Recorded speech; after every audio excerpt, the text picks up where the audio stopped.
What's going on, everybody? Daniel Worthy here, and we are going to kick off our final session on jQuery for backend developers and rookie frontend developers.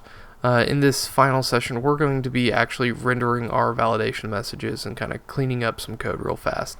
In our last session, we set up all of our validation, so we're just going to nuke the console.logs, and we're actually going to do something with these features. So we're going to determine if we have anything invalid. We're going to check our array length equals not valid elms dot length greater than 0. So if this is kind of that reverse if statement that can be kind of confusing.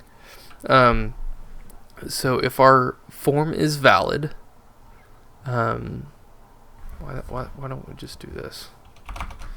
Let's make it easier. There.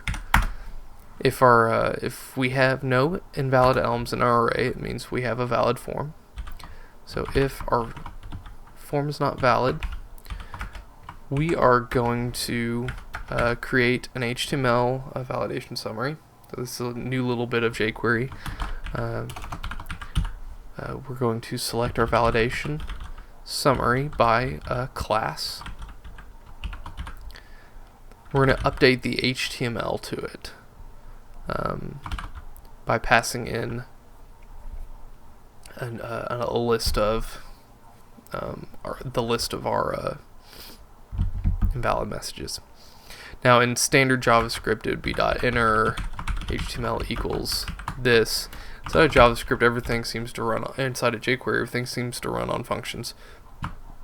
If we were to do .html, just like that, it would return the HTML of that object. But since we're passing in some HTML, it's going to apply that.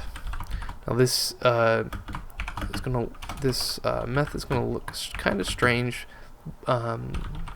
I'll explain after I get it all typed up. We're going to do an array.join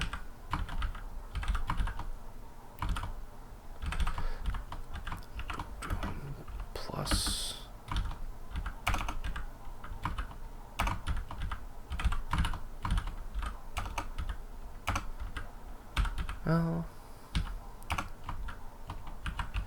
okay, so what we've done is we don't really need that anymore, so let's just close it. What we've done here is we're creating one string of a bunch of HTML elements. Typically what you could do is you could loop through each one of the elements in your array and apply an li tag to the front end of it. And so what we're doing here is we are creating a starting li tag and an end li tag, and this is kind of the equivalent of creating a comma separated list from an array, but instead we're just using LIs. It executes a lot faster.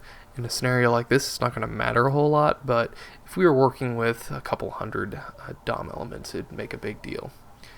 So to display our classes, we're going to do invalid elms.add class invalid.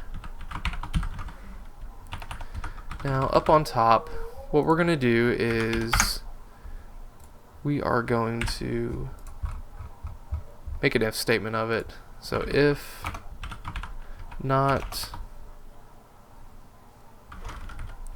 this returns false, we want to execute this JavaScript. Return. Alright, so we're going to run this. Oh, dang it. Okay. So refresh the form. Since we have everything in there, it's going to... So I'm going to submit, and it says first name is required, last name is required.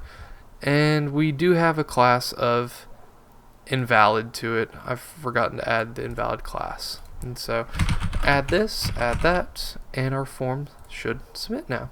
So there you have it. That is the very quick and simple way to create quick if you feel like that's quick way to add validation to an HTML form and provide a user a smooth experience. You still need to do server-side validation, but this is the basics of creating a smooth experience for the user.